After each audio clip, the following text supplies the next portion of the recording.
In this episode, we are going to reveal the role of everyone in a tank. How can a radio operator be helpful to the team in battle? What problems did crews of the legendary T-34 face? We'll also take a closer look at the role of a loader.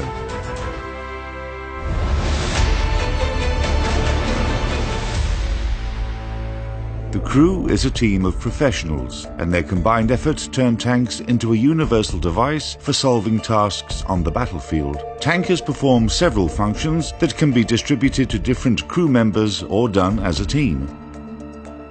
Let's have a closer look. The driver maneuvers the tank and performs the maintenance of its components. The gunner aims and fires the gun.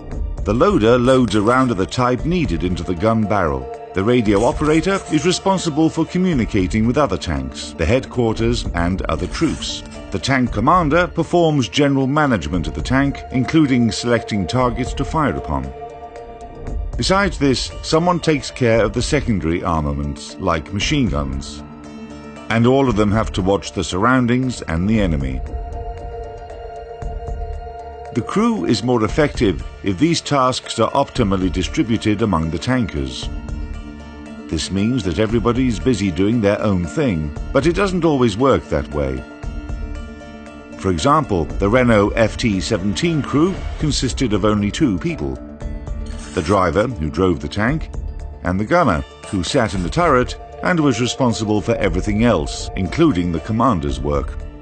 Even for a light tank, this wasn't the best solution.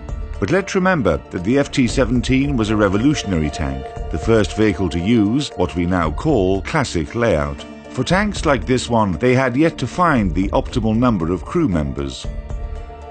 Talking about the driver, this position was the most autonomous, and it was so challenging that there was sometimes an additional crew member, the driver's assistant. Other tankers had to do 2 or even 3 different jobs.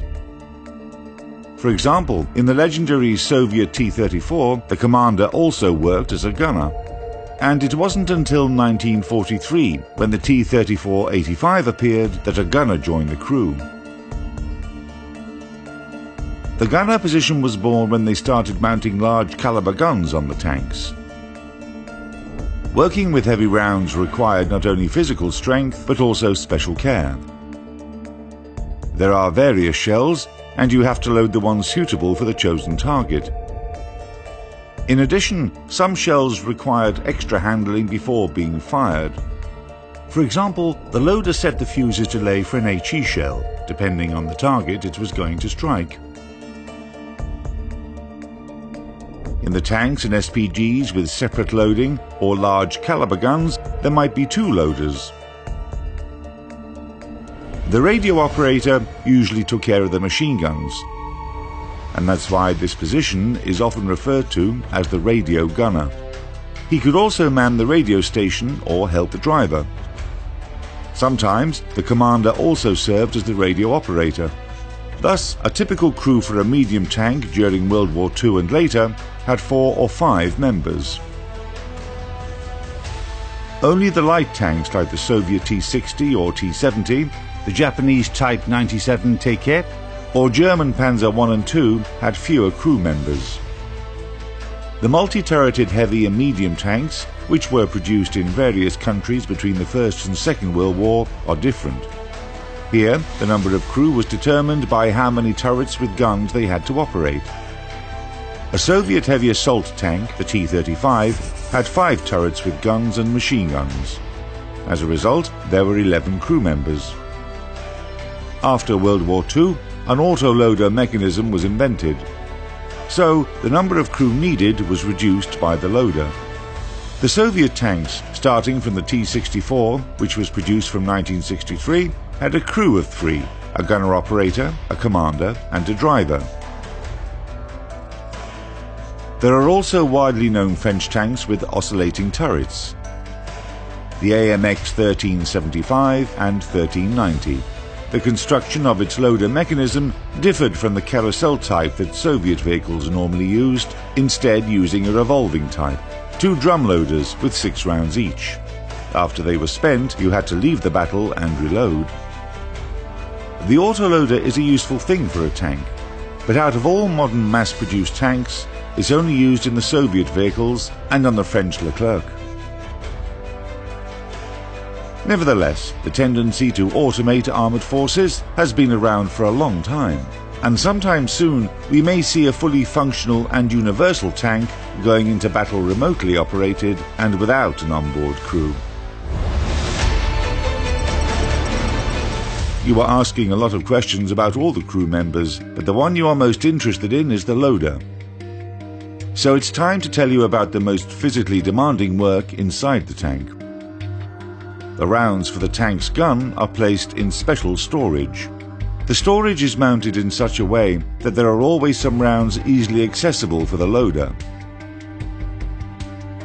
Other rounds may be stored somewhere in a less convenient place, for example, under the rotating platform at the turret or near the driver. The rounds can be grouped in units or separate for loading. In the former case, the loader must extract the round from storage, open the breech and ram it into the barrel. After cartridge ejection, repeat the procedure. If they are loaded separately, it's more complicated. First, you load the projectile, then charge and complete the loading sequence. After that, you are ready to fire. The loader not only needs to manage the ammunition, but also be aware of the different natures available. Considering the weight of the rounds, this job can be called one of the hardest. For example, the 122mm round of the IS-2, a Soviet heavy tank, weighs 25 kilograms. Imagine how hard a loader's job is, especially in the small space inside the tank. In addition to actual battle contribution, a loader had to prepare the gun for the battle, know how to manage anti-aircraft machine guns, and step into the shoes of anyone in the crew if needed.